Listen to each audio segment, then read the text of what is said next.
this evening. In a couple of moments, we'll be live on the YouTube channel of Blub World. So these MPs that are here on the Zoom call will be interacting with you for the next 60 minutes that you're there with us. I request the technical team to please go live and give me an information so that we can start.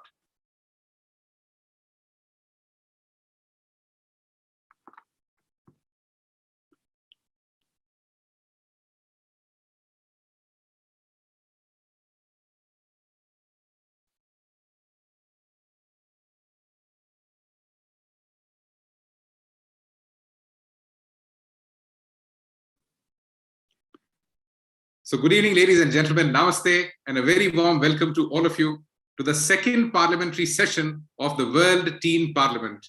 नमस्कार, आप सभी का स्वागत है विश्व किशोर संसद के दूसरे संसदीय सत्र में. In the next 60 minutes, we'll be talking and interacting with our amazing teen MPs who went through a rigorous process of being elected to the world's first and the biggest parliament of teenagers. In the last 1 year, nearly 72,000 teenagers registered to be a part of the teen parliament. They went through a process of getting support on social media on their solutions on the question that how will I improve the world? These teenagers answered this question on video. People shared their videos, liked their videos, and on the basis of that, the top 300 teenagers were selected for the zonal voting round, where people gave them live votes for a duration of 7 days. In those 7 days, the top 100 teenagers got elected to be the members of parliament of the World Teen Parliament. And these teenagers in total got nearly 235,610 live votes. On the basis of these votes, they became the members of parliament of this World Teen Parliament.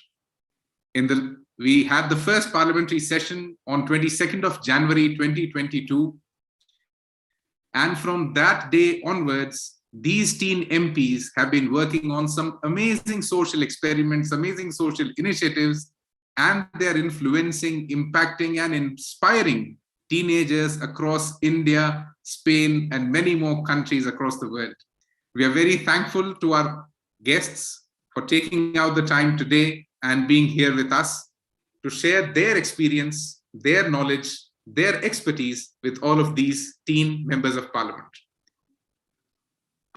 Before I actually invite them to start with the session, most importantly, this is a bilingual platform. We wanted to carry it forward only, in 2 languages, English and Hindi, but every single day we keep getting more and more requests of accommodating more languages. We are trying our best to accommodate as many languages as possible. But for now, we'll stick to English so that most of the people can understand what's going on during this parliamentary session. So let me now introduce to you the first guest for today, who will be sharing her experience, her expertise that she has gained through a prolific career with all these teen MPs. And all the teen MPs who are here of the World Teen Parliament, please keep your paper and your pen ready or your phones ready, because you're going to get some amazing advice in the next 60 minutes, and try following these advice in the next 1 month of your work that you'll be doing ahead.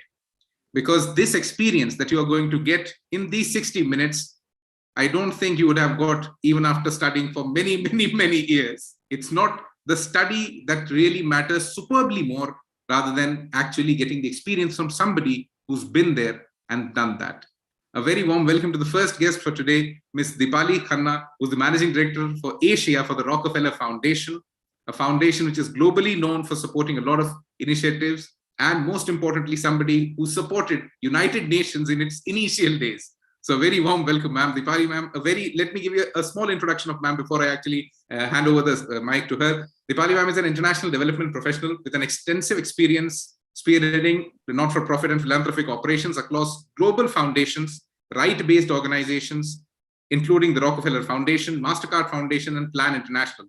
She's widely experienced in managing portfolios worth $1 billion across varying geographies and driving significant partnerships. While I was reading her complete introduction, I think the most important thing that you learn from ma'am today is when you interact with so many people, you learn collaboration of an altogether new level.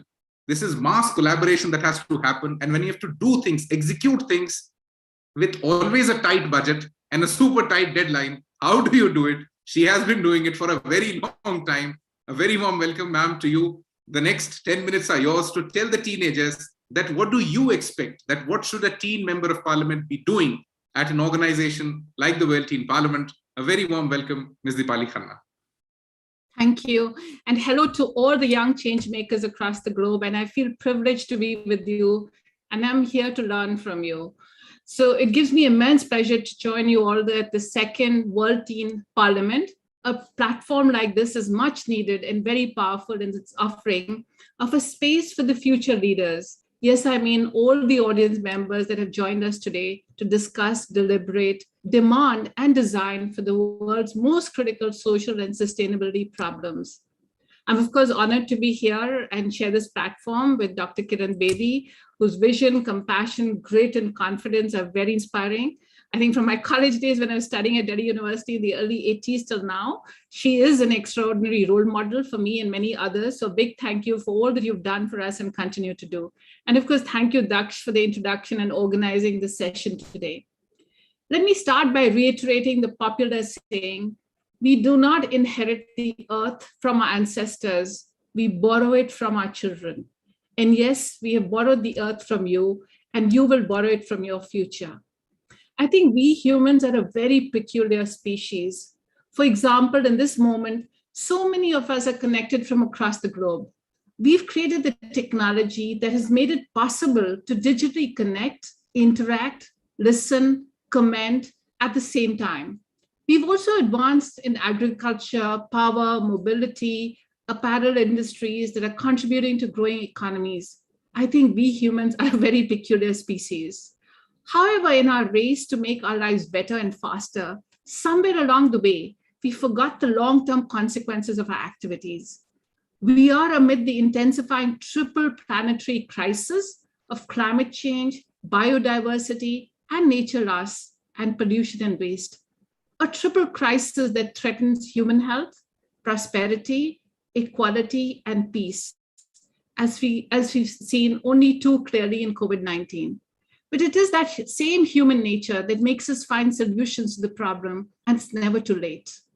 I would like to share 4 mantras that may help you in your lives and in the work you want to do for your communities and for your country. These have kept me going and growing, and I hope it inspires you all as well. So first, it's now or never. With all the changes that our planet is going through, rising temperatures, freshwater depletion, deforestation, air and water pollution, the time to act is now. And we can do that by taking little steps.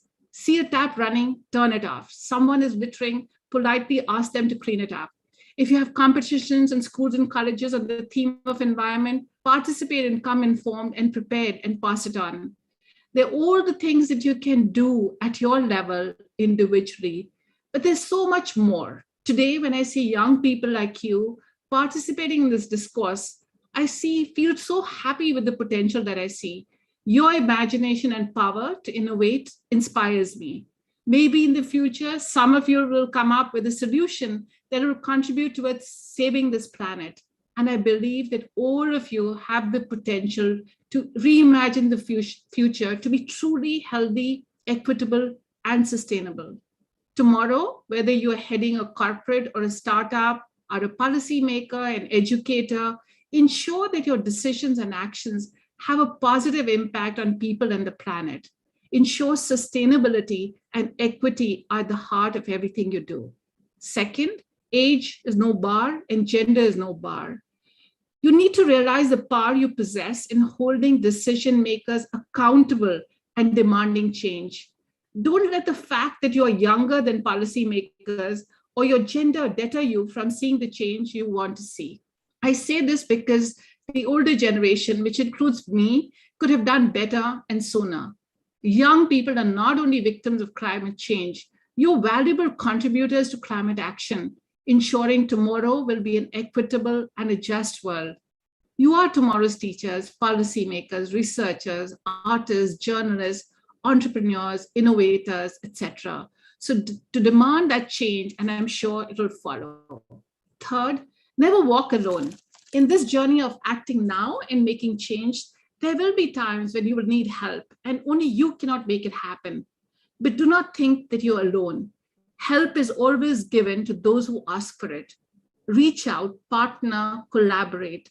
Solving these issues need the knowledge, resources, expertise, and commitment from all: friends, teachers, leaders, policymakers, investors, scientists, civil society actors, and the list goes on. These problems go beyond borders and require information, capital, and know-how to be shared and activities to be coordinated to effect lasting change. We are living in an era of collaboration. Don't reinvent the wheel, instead build on what has been developed and advance it. Find collaborators, share the risks and rewards. To illustrate, look at how we are coping up with COVID-19. It was so heartwarming and inspirational to see how everybody from governments, corporates, civil society, individuals came together. Companies and nonprofits alike jumped to assist the government in identifying hotspots, deputing volunteers for the vulnerable, elderly, and persons with disabilities, providing shelter to the homeless, and setting up community kitchens, and so on. In the process, all stakeholders, civil society, markets, and government, ushered a new respect and recognition for each other's role and value of collaboration and collective action.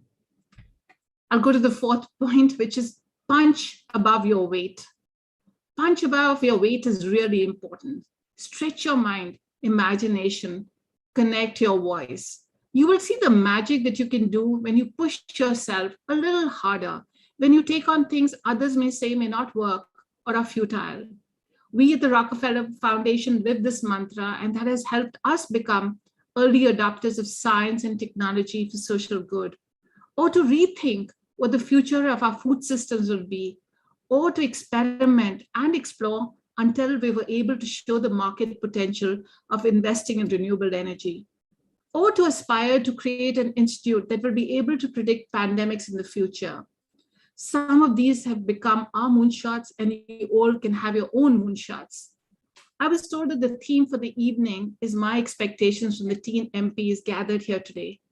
I hope some of the personal commandments I share today have translated to that. Do things that are aspirational for yourself and can make a positive impact. This way, you will also inspire others. Take charge of the future for our people and the planet. You will have to go beyond and do things that are bold and ambitious and inspire us to be as imaginative and innovative as you all are. I wish you all the very best, and I'm assured that the world is in good hands. Thank you again. I'm looking forward to your questions. Thank you so much, Deepali ma'am, for actually putting so much of experience into such a small span of time, and taking out the gems out of it that these teenagers should be learning. And I think a very important thing that you told everyone and everyone who's here and listening to us, that each one of us is borrowing the earth from our children. It's not an inheritance that you're getting. You're getting it as a debt. So keep it as a debt, maintain it well, repay it well, work for it. And most important, I think two things that each single MP who's here, while you're working on your social ideas, your solutions of how are you going to improve the world, I think one thing that ma'am said that you must follow absolutely, punch above your weight. As teenagers, people don't take you seriously. Let them take you seriously. Do some stuff that becomes a success story and that you can tell others, because you are having the power to inspire. And most importantly, you are the people who are going to control the world in the coming times. So control it well, and rather don't control it, conserve it well. Be a part of it. Have the compassion. Build abilities within you that can actually give you the capability to take charge of the future. Thank you so much, Deepali ma'am, for sharing these amazing thoughts with our MPs. MPs, please be prepared with your questions. We'll now be listening to the next speaker, and then the question answer round is there for you. Before I actually move on to the next speaker actually does not need an introduction. But since we are able to get such a prolific personality on this very platform, first of all, we would extend super heartfelt gratitude that she could take out time and be here with us late in the evening today on a weekend. Thank you so much, ma'am. The next guest is somebody who has been known for her fearlessness. She's somebody who has been praised for that, and somebody who has handled some of the biggest challenges in life because of her fearlessness, and still she teaches fearless governance. So how do you actually visualize an individual who knows that things could put her as an individual at risk, but even then she puts the community goal above herself? She puts the goal of the society above her, prioritizing everyone other than just the individual herself. A small introduction of the next guest. A very warm welcome, Dr. Kiran Bedi, who has been India's first and highest women ranking officer, having joined the Indian Police Services in 1972. Her expertise includes more than 4 decades of public administration, creative and reformative policing, prison management, and her latest held position was the Lieutenant Governor of Puducherry, a union territory of India. Most importantly, she has served at the UN and many organizations and is a Raymond Magsaysay Award winner. Today, we want to learn from her that how can a teenager who has to fear a lot of people, parents, the school, the teacher, how does he actually fight that fear and try to do something that actually is beyond and much beyond their capabilities and their weight? I would like to welcome ma'am once again on the second parliamentary session of the World Teen Parliament. A very warm welcome, ma'am. Over to you, Dr. Kiran Bedi. Thank you, Mr. Daksh Gaur. Thank you for this honor and privilege. Thank you, Deepali, for your kind words. Rockefeller has been a part of the Magsaysay Foundation, I'm aware of. So I couldn't thank you earlier, but let me say thank you because you were anyway part of the award. Thank you, children. I want to thank you all. It's for me a great honor to see the future teen leaders, teen parliamentarians. I'm sure you all looking forward to being there where you are preparing for. I have had a great experience with elected representatives and parliamentarians. I've written in detail my experience of fearless governance in my latest book called Fearless Governance. It's available on Amazon, also on Kindle. If you're interested in seeing the way that fearless governance was done, feel free, but we will be sharing with you, even through Mr. Daksh Gaur, my soft copy with our compliments from the publisher. All of you will get a soft copy if you wish. Hard copy you can pick up, but soft copy would be with our compliments. So go through that book and you will get to know. In that, I've given a model of fearless governance, which will come to you in good stead as you grow up to be. Now, I want to tell you, children, that you don't become fearless when you are 50, 40, 30. You start being fearless at this age, and they call the early leadership. And this is what my learning. At that time, I did not know with my career how important it would be to be fearless. But what fearlessness is exactly what you're doing. You are all into very early leadership. You are taking risks. You're being courageous. And you are going the extra mile. This is all about courage because you're competing on merit and you're deserving. And had you not done this on such a meritorious way, you wouldn't have come this far. So you're already into very early leadership. And I can assure you that this is going to make you fearless. However, you can read the book when you get the time so that you get the capsule of fearless leadership when you become, much before you become the leaders in public domain. Now, I want to say that before you decide to lead the others, lead yourself. That's the key. That's the key, is how do you lead yourself? And here are my little nuggets for you. This is what I did because I was very well groomed by my parents and my school, and this is how it helped me. I want to say being your own leader means that you plant honesty to reap trust. You will plant goodness to reap friends. You must plant humility to reap greatness. You must sow perseverance to reap victory. You must sow consideration to reap harmony. You must sow hard work to reap success. You must sow forgiveness to earn reconciliation. Because these are all the traits. If you be conscious of them at this age, you will be having all these as you grow. Because a leader is all of these qualities, all of them. You never know which quality comes your way. You reap, you sow. You sow forgiveness, you reconciliation. You sow openness, you reap intimacy. You show patience, you see improvements. You sow faith, you reap miracles. I want to now share with you a thought which the world's most renowned monk of India, Swami Vivekananda, said. It's not the beauty of a building you should look at. It's the construction of the foundation that will stand the test of time. You are at that stage. We are bringing you all together out for the construction of that foundation. And you are all nurturing and building this foundation. What I've asked you to sow is going to strengthen your foundation to be what you want to be. This was said by David Allan Coe. Now, Swami Vivekananda said, pick up one idea. He said, take up one idea. Make that one idea your life. Well, Deepali talked a lot about the earth. One idea. Pick up that one idea. Take up one idea. Make that one idea your life. Think of it. Dream of it. Live on that idea.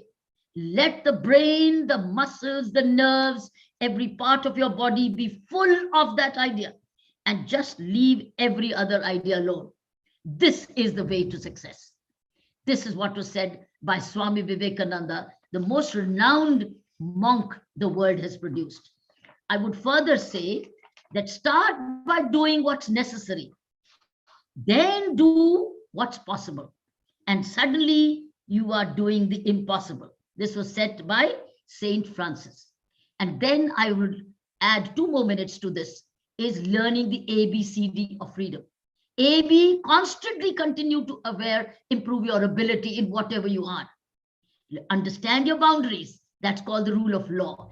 It's being peaceful, non-violent, following the law, the constitutions of the government. That is B for ABC, A for ability. Keep enhancing ability, because we are into changing times, revolutionary times, transformative times, and you are the ones who are going to move into the next century.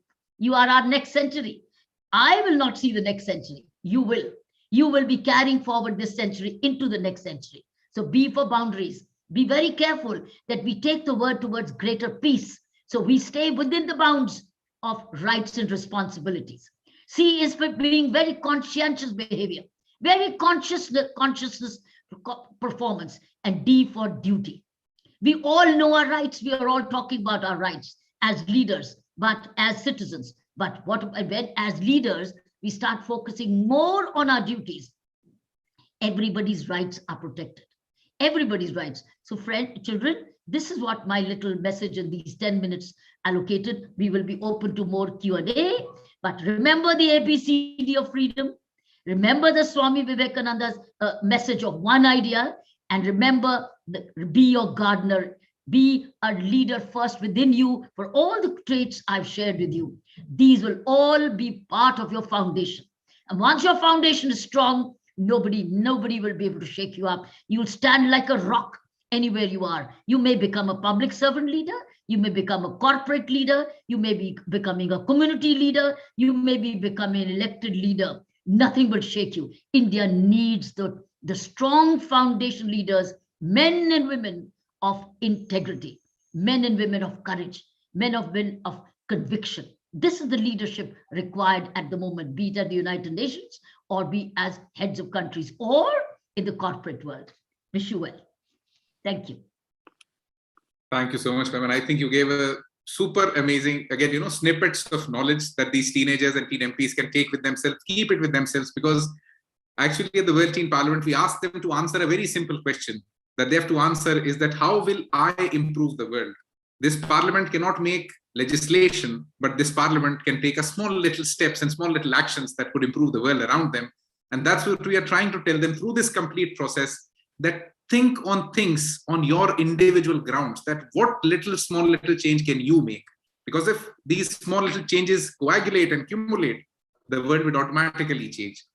And we need to have a leadership that thinks of the world around them as social entrepreneurship, not just as legislations and policymakers, because we all know that there are gaps that now need to be filled even in the policy space. So thank you so much, Kiran Bedi ma'am, for sharing these amazing snippets with us. And all the teenagers, start with the necessary, do the possible, impossible will happen on its own. Continue with this feeling and keep working on the ideas that you gave and on the basis of which you became a member of parliament of the World Teen Parliament. Now, without taking a lot of time, it's now the time to ask questions. And these questions our teen MPs and influencers will ask you themselves. And we hope that you'll be kind enough to answer them and give them some answers that would inspire them for the coming days ahead. I would like to invite Hannah Thomas, the class 11 student from Siddhartha Central School from Kollam, Kerala, to ask her question to Dr. Kiran Bedi.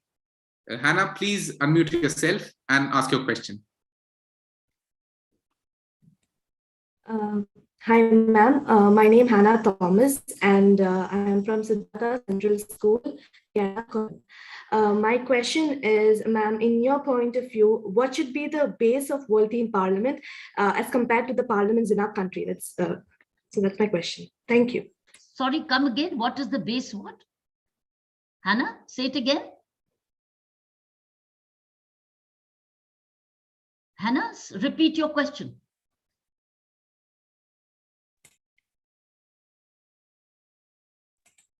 My question is, in your point of view, what should be the base of World Teen Parliament as compared to the parliaments in our country? Base of worthy parliament as compared to the parliament in our country? Yeah, the core of the World Teen Parliament, according to you, in your point of view, ma'am. The core of the world parliament or the Indian parliament? No, the World Teen Parliament, the teens World Teen Parliament. Yeah. Look, there are very many crying issues, very many crying issues. There cannot be one core. There are many cores. So the parliament must debate, identify the cores, and then pick up those cores as then you can form smaller groups, and those groups then can focus on those cores. You cannot, at the moment, the world is full of challenging issues. There's just not one, and they're very interconnected. They're very interconnected. That means we identify the list of the cores, I prioritize them simultaneously, and work absolutely together holistically and comprehensively. Do not stop at one core. Go ahead, and you can form smaller groups of select committees or smaller groups, cabinets, small cabinets, but work simultaneously on the pressing issues which the parliament could identify. So identify core issues and work simultaneously. This is what I would say. I'll not say one. I'll not say there's no just one. There are at the moment many which must be addressed simultaneously. Otherwise, other core issues will become urgent. So it's address all urgent issues, then come to the important and less important, but go for all the urgent. So let the parliament decide what are these urgent issues. Thank you, ma'am. The next question comes from Swati Mohanty from the NRI International Public School from Bhadrak, Odisha, for Dr. Kiran Bedi. Hello, ma'am. Good evening. Good evening. So my question is that, what are those fears, according to you, that a person should overcome to form a fearless government? What type of? Ma'am, what are those fears that a person should overcome to form a fearless government? Thank you, ma'am. What type of fears a person must overcome for fearless governance? Yes, ma'am. To form a fearless government. First of all, have a sense of internal. First of all, have authenticity about yourself. If you have integrity within you, then you are not afraid. You begin with honesty of purpose and honesty in all your dealing. Moment you're honest in what you do, that gives you an internal courage. Honesty with ability and a sense of inner security gives you that courage. You're honest. No skeletons in the cupboard. Number two, you are capable and able, right? Second.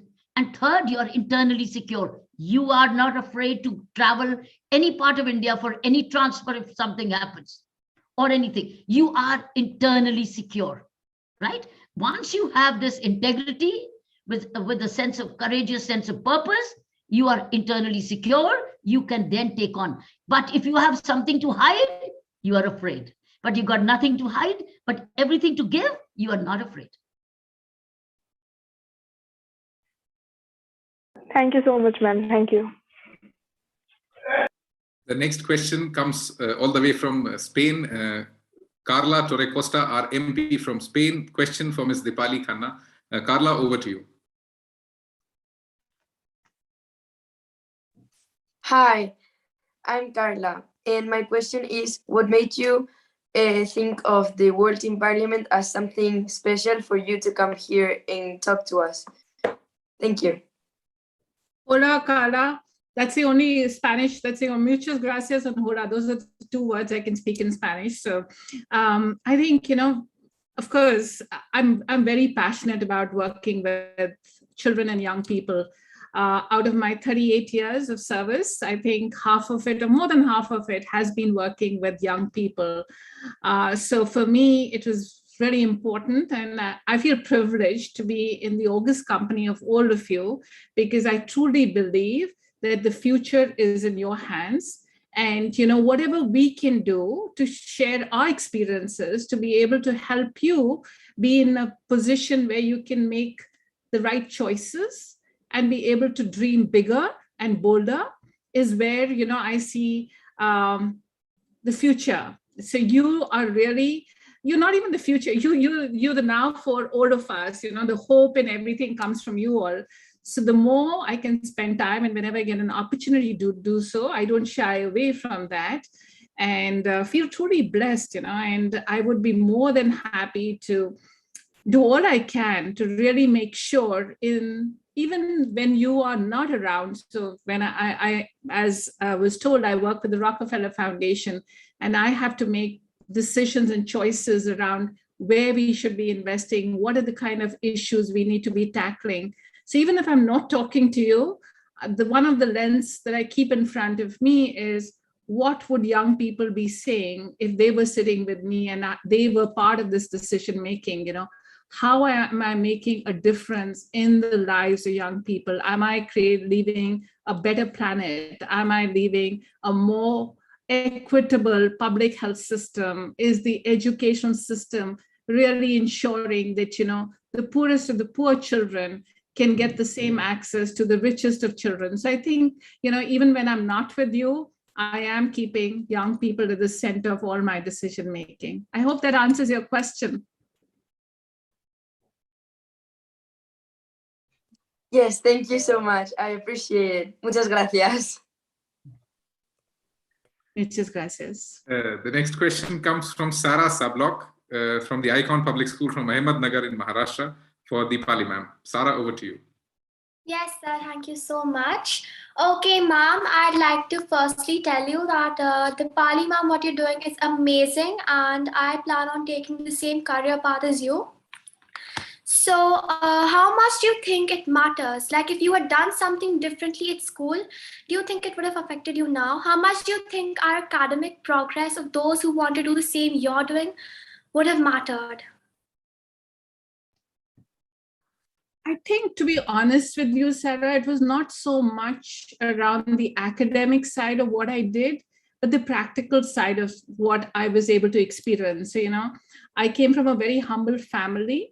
I had the privilege of studying in a convent school because my father hadn't studied too much, and he knew that the success for his daughter would be in her getting the best of education. So, you know, he made sure I went to the convent school. But then I was growing up, we had a farm, and, you know, we had, of course, a lot of refugees from Bangladesh who were living around our farmland. So I spent a lot of my time interacting with kids who were obviously not privileged to go to school also. So I think besides my school, my real-time experiences of how I could interact with those that didn't have what I had and learn from them and contribute to what they were trying to do was really important. So I think for me, you know, just try and also look around you. Your school experience is obviously important, but as you're doing that, also, you know, try and see how you're giving back to other people around you, other issues that are really important. And, age is not an issue. If you think, well, I'm in school right now, why should I be taking on these other things? I think that would not be the right approach. The other thing is, of course, I have grown-up kids now, but what I was always doing also, as they were growing up, I would take them to the remotest of remote villages in India where I would go and work, So whether that meant walking when they were 6 years old for about 10 kilometers, I would drag them along.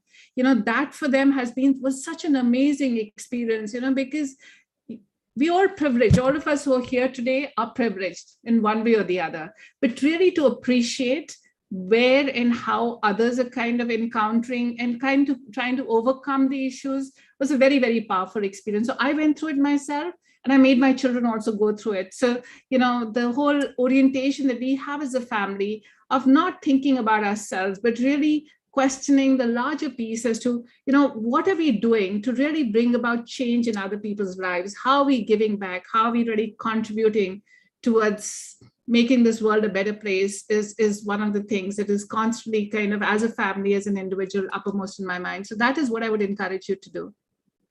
All right. Thank you, Mom. The next question comes from Devansh Agrawal from DPS Chandigarh. Devansh, over to you. The question is for Dr. Kiran Bedi. Devansh, over to you. Yes, ma'am.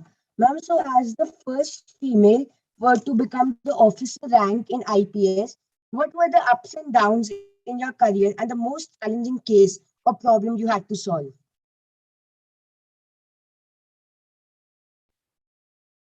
They were only ups for me. There was no down for me. They were all ups for me. And there was little down for my internal senior department, because they start to wonder how will they deal with a woman. So there was a down for my seniors, wondering what will they do with the woman, because I was the first woman to join the officer ranks. And suddenly, this woman, how will she fire? How will she deal with the lathi charge? How will she disperse a mob? How will she do her night rounds? How will she deal with organized crimes, etc.? So they had a little question mark. I knew what I wanted, and I knew. And Devansh, when I joined the service, I was the Asian tennis champion. So I had more stamina than many of my male colleagues. I could run miles and miles more than marathons, which many men did. So I joined the service as a champion. So when you are in sports and academics, you are doubly advantaged. But my seniors were still in a question mark. But over a period, that settled. But I must tell you, people were very excited. People were very happy that there was a woman who was entering the Indian Police Service. I was excited. People were excited. But some of my seniors had a little question mark. How does she get into a man's world? How would she deal with male colleagues and juniors? But it didn't take me too long to get accepted. It did not take me long. Why? Because I started to work with them, for them, alongside them, and learning and communicating. So that is what that quality of integrity helped me to immediately get assimilated. And of course, whatever comes, the lots of cases, I had violent cases, I had crimes against women cases, I had very serious organized crime cases. I did that. But you remember, when you work as a police officer in the department, you work as a team. As a team. So I did work as a team, and the more I worked as a team, the more I succeeded. So it's been a success story. However, there is a biography in my life called I Dare. If you ever, that's also available on Amazon. It lists out all the police, my chapters of departments concerned. You can have a look at that. And it gives nothing but innovative policing, reformative policing, even prisons management, where I had the toughest of the criminals whom I was supervising. Maybe it was the first time a woman headed as a governor of a prison anywhere in the world. But I had 10,000 men in that. But each one of them went to school inside. When I started a school inside, everybody went to school and studied. And that's another book now called It's Always Possible. So if you read the biography, you will get to know how I could deliver with courage. See, the basis was integrity and courage. It's a great combination. If you're honest and you're courageous, The sky is open for you.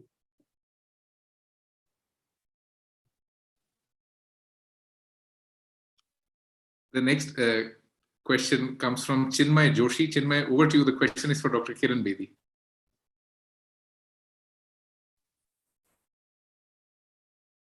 Hello, everyone, and especially Dr. Kiran Bedi. It's an honor to ask a question personally to you. So you've said that at the starting of your career from 1972, you were always fearless and confident in yourself. My question is, can you elaborate on the point on being fearless and being reckless? Reckless means immature behavior, where you drive yourself and others into a hellhole. Or it's like, okay, let's go to the forest without a forest guard and have a look at the lion and the tiger. And no problems, we will climb a tree if the tiger comes. Now that's reckless. But courageous is, let's go to the forest, let's take a guard along, let's take our due precautions, let's understand what it means, but let's go. But let's go with the guard along. So you're still courageous, you're still going to the forest, you still want to see the tiger and the wildlife, but you are taking due care and precautions wherever they are available. But you're still going, right? But recklessness is, no, let's go. We don't need a forest guard. We know what to do. We'll climb a tree and let's have a lot of fun. Otherwise, what's the point having a guard? He'll stop you. That's reckless behavior. That's a difference. So we can say that being reckless is being fearless, but too overconfident and not thinking of possible consequences about the situation that you're going to approach. Yeah, being reckless is being foolish, but being courageous is being wise. Thank you, ma'am. The next question is from Shuchi Laha for Ms. Deepali Khanna. Shuchi, over to you for the question.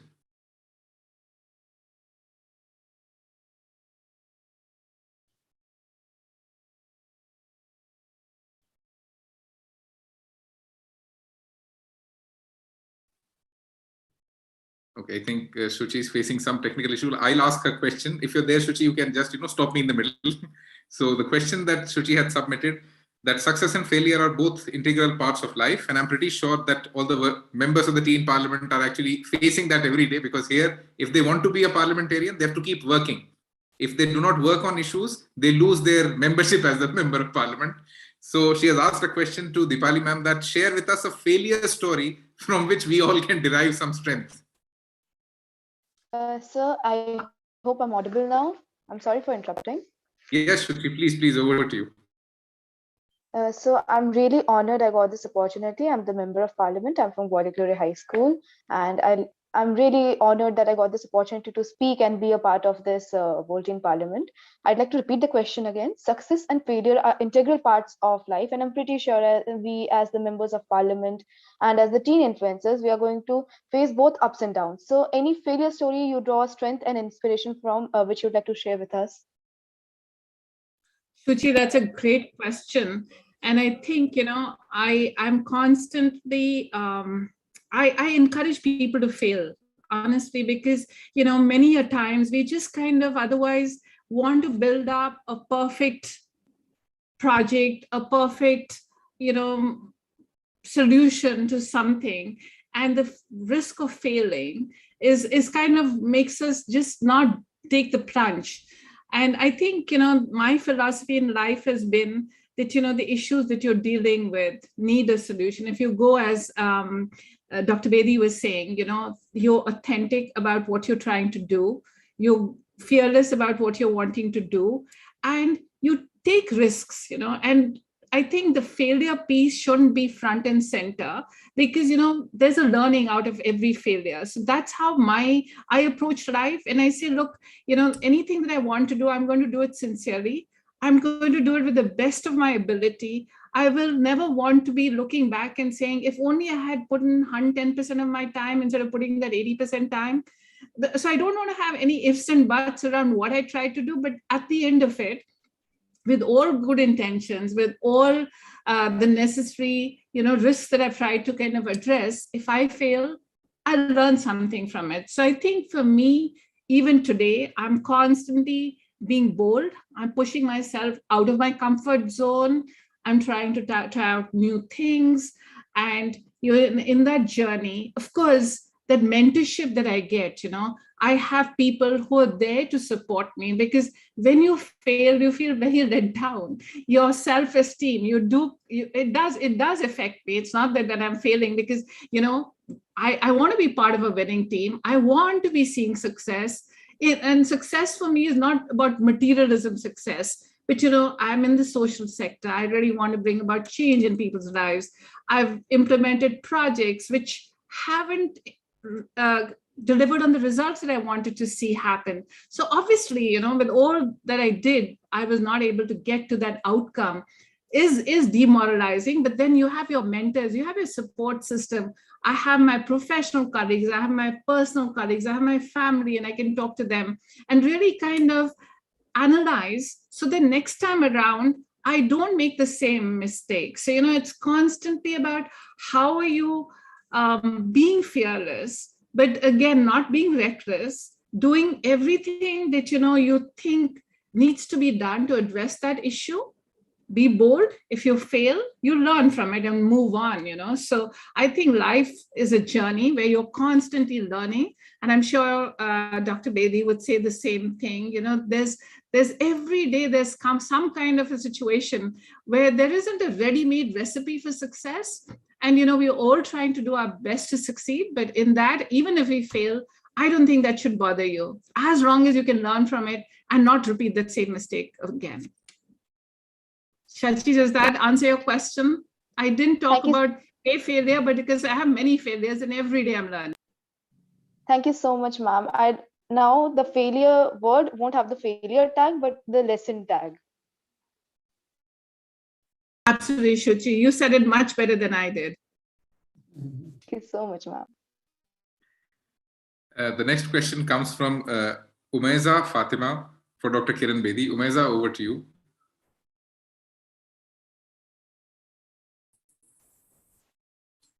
Hello, ma'am. My name is Umeza Fatima, and I'm an 8th grader from Bright Public School. And I'm extremely honored to be able to ask you a question. So my question to you is, what are the main challenges for female world leaders? And what, according to you, would be the 2 best ways to overcome them?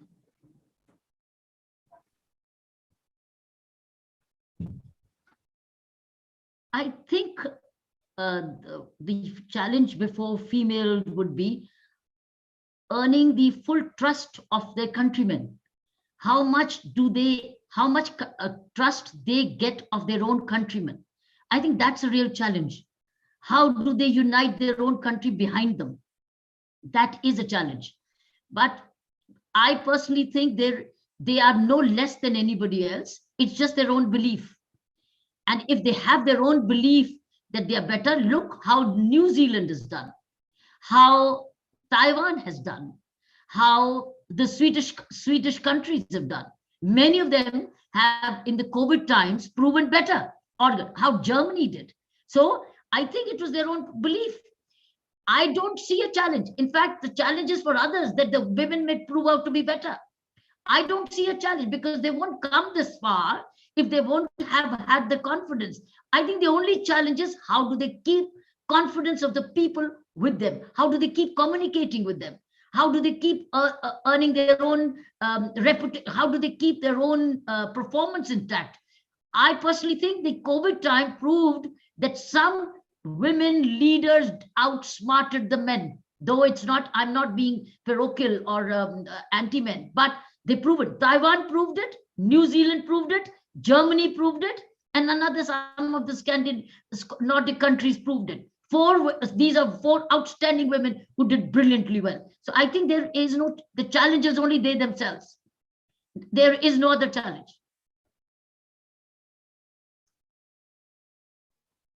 Thank you so much, ma'am. And once again, I'm extremely honored to be able to ask you this question. And thank you so much for that really learning answer. So now actually I have a question for both of our speakers before I actually invite the next member of parliament to ask you more questions.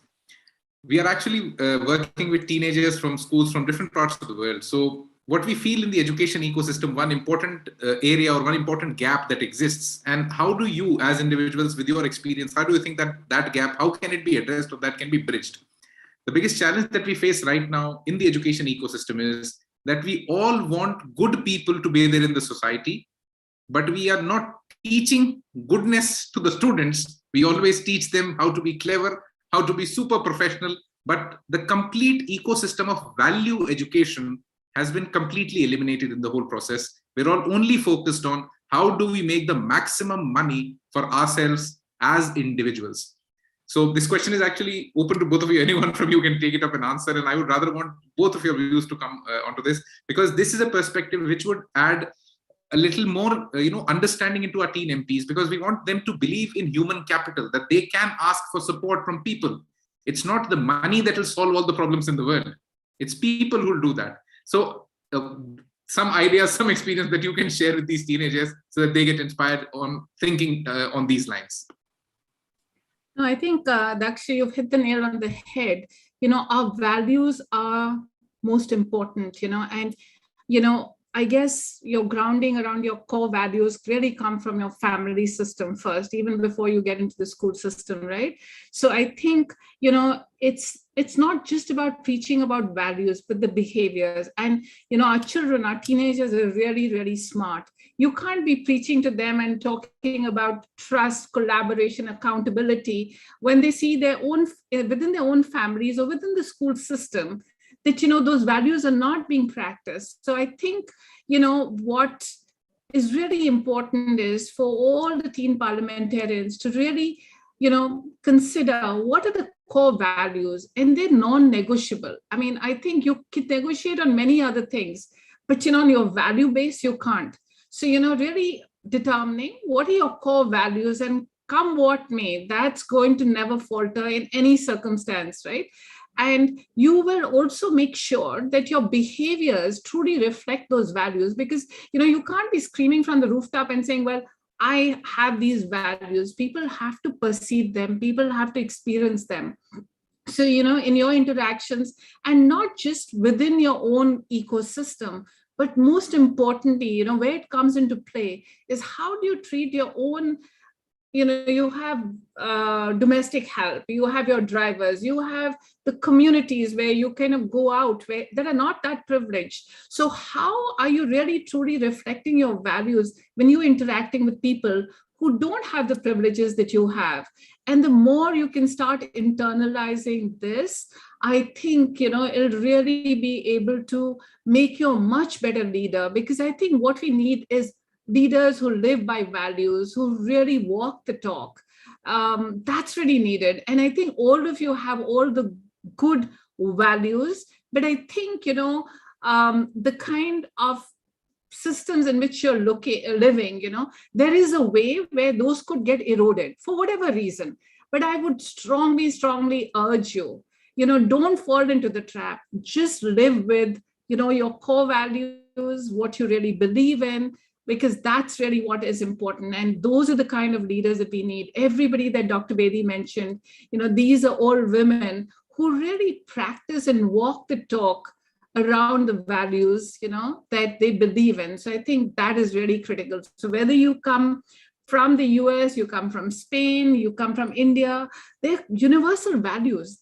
So I think, it's not also about your identity as being an Indian or being a Spanish or whatever. The core universal values for humanity are the same, and really kind of focus on that, live them truly. And wherever, you're seeing people are not practicing them, call each other out, because at times, many of us may not even be aware of the kind of way we are interacting and the impact it has on the other person. So I think even calling it out and being much more observant about it, because that way you can also help the other person and saying that, maybe you weren't kind of meaning this, but this is how your value got reflected to me, and this is how I feel about it.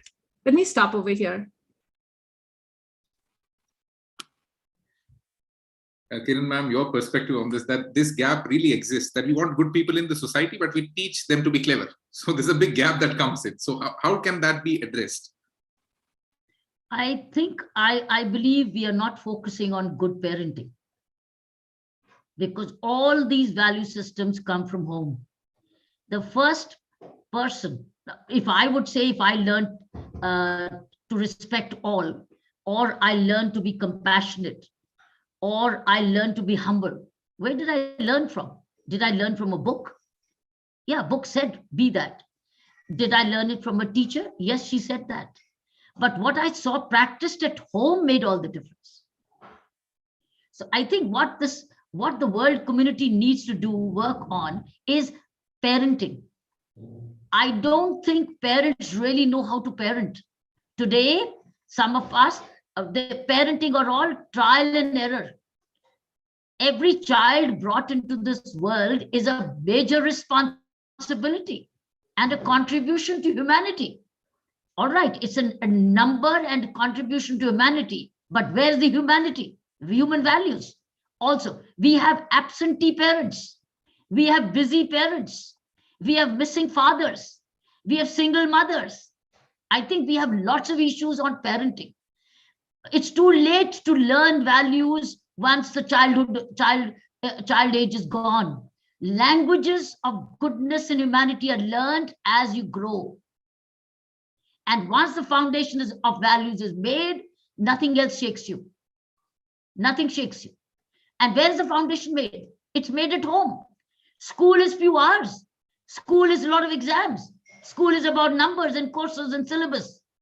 The real nursery of humanity is home. And the real first primary teachers of teaching human values is the mother and the father, and not only the mother or the grandparents. So I think we need to have some system where we focus on parenting, but we do not have any parenting programs.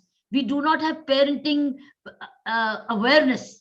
They think child is born and now the child will grow and the school will take care. It doesn't happen like that. My second suggestion would be, while homes nurture, and if there is a home, something got missing there, then make community service, community giving as a part of schooling. They have to do a good deed daily. All right, every child be asked to say, what good deed did you do? What good deed did you do? Maintain. There are some groups, communities in India called the Jain community, which I've associated with also, where they have given a diary to every school child saying, write one page every day, what good deed did you do? So it's grooming through the community, but it's goodness served. So they are Rajasthan based, Mr. Gaur. They are Rajasthan based, this Jain community, and they circulate this copy, which one of those copies I had a function, I was part of the function of, so I'm aware of this. So they are inculcating values while from plus home plus school, encourage them to maintain a page of what good deed did you do.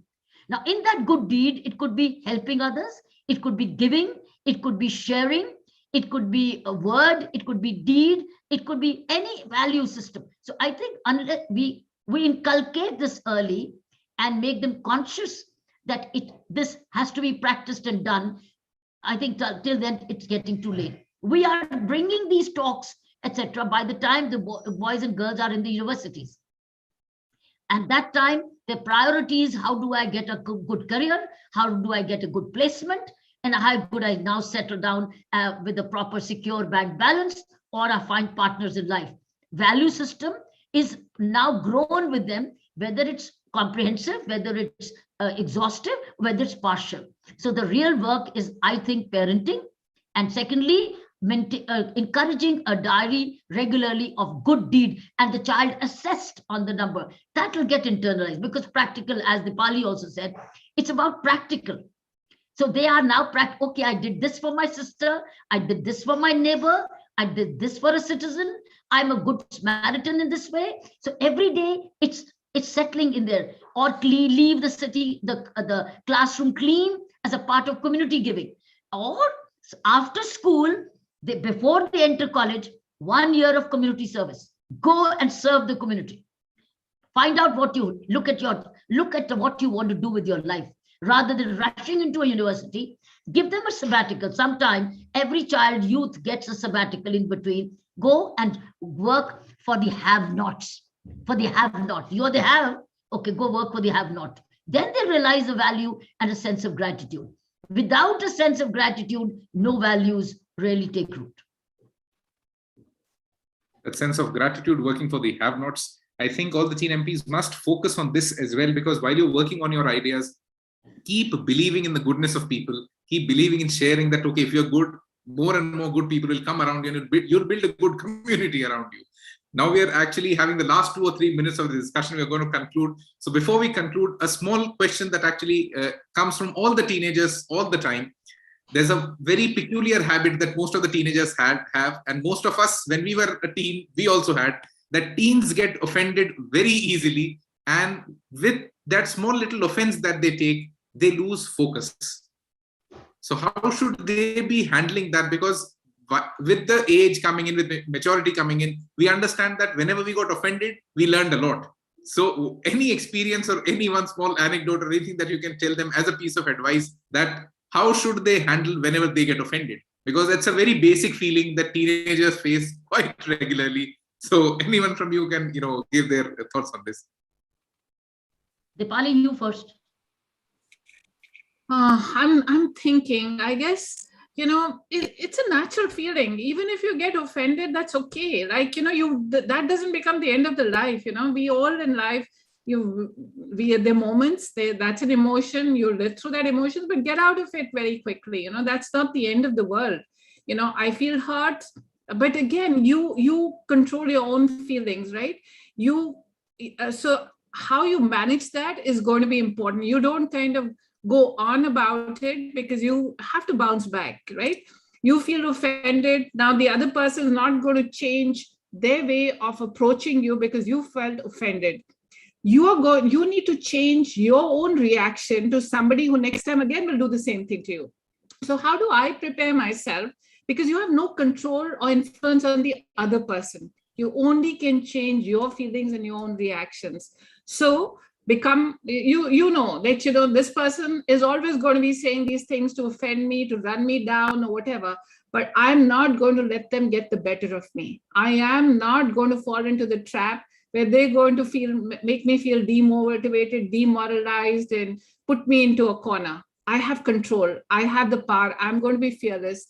I'm going to manage my own perceptions the way I want to. And hopefully, if I react differently, they will next time be much more cognizant and change their approach of how they deal with me. That's what I would say, because you only have control over yourself. You don't have control over others. So try and become stronger in terms of dealing with these issues, and you have the ability to do that. Over to you, ma'am. Okay. I would think that this is something I did as a student. So I'll share with you what I did to keep my focus and self-management, because certain things you can't all the time say I'm in this trouble. So what do? I did a lot of self-talk. I used to do a lot of self-talk. I used to maintain a personal diary of mine. I used to write a page, and I used to open a page saying, hello, friend, today I did this. So, hello, friend, I did this mistake. Today, friend, I'm very proud of myself. It's a self-talk. So it's a maintenance of your diary. Now, in this, you may write in your hand or you maintain a folder of your own, but self-talk. Now, what is self-talk? Basically, self-talk is about self-awareness. If you can inculcate a habit of self-awareness early on in age, somebody is observing you and telling you, but how about you observing yourself? A habit of listening to yourself, habit of self-observing yourself, habit of self-watching your mind. It's mind management. What's happening to me? Now, if you can, and you are all in this age to practice this, friends. You're all in this age. I'm not talking to a 9-year-old. Even 9-year-old today can be taught. But you are just that right age to be getting the focus back, because you are very distracted at the moment by social media. Social media tools have distracted you. In fact, yesterday, I do a Friday show. Every Friday evening, I do a grooming leadership program where we choose 6 leaders, 6 youngsters, 18 to 22, brought on my show called the Friday Book Reading. And in the Friday Book Reading, every 15 days, we do this. Do you know one of the biggest challenge which the youth today is having is lack of focus?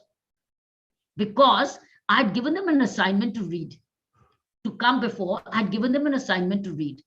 And Mr. Daksh Gaur, Mr. Gaur, none of them had properly read. Then I asked them, I said, you know, you were coming to me and you know I'm going to ask you because I've given you a task, a chapter to read.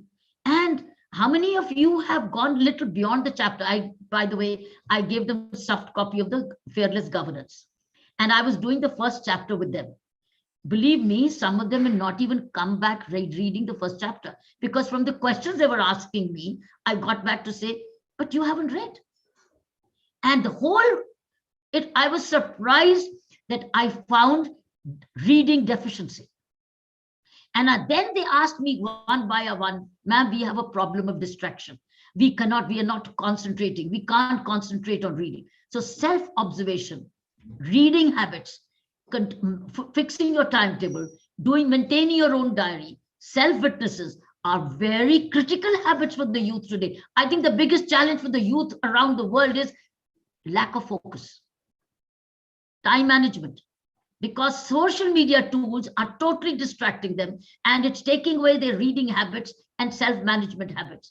They are now being managed more by the notifications rather than self-observation. So I think we need to balance this out. How does the youth do? And I tried to tell them exactly the same thing yesterday. I said, reading habit, you have to put aside, lock away your notifications, switch it off if you can, or put it as distant away, put some time to yourself on a regular basis where you read. But that reading means attention. The attention span is gone. But I think the other issue is, how do you watch your own observation is yoga, meditation, chanting, praying, and self-talk, personal diary, mind management, mind watch. All these are tools which they can adopt. So I think that's the key for this leadership to develop now. Better now than late. I think some very actionable and executable points that you've given to these teenagers that they can start, experimenting with while they do their studies right now and also participate at the World Teen Parliament. The biggest challenge that they have at the Teen Parliament is that the membership of the World Teen Parliament is not permanent. Secondly, it's a flat parliament. So there's no prime minister, there's no minister. Every single one has to continuously work. And if they do not work, they lose their membership right away. And an influencer becomes a member of parliament. So we are trying to create an atmosphere for them that they keep working for things without expecting something to come directly into their pockets. Can they do something that makes everyone's lives better? Can they really inspire teens across the world to think of the world like a family and not like a market that they're going to just to make money? Because the perception that we build in teenagers, in students, through most of the education ecosystems globally is that we are a family, the individual is a family, and the world is a market. And I think this perception has to be broken in some or the other way. I hope all the suggestions, all the ideas, all the experience that you've shared with us in the last 60 minutes will help these MPs inspire many more teenagers.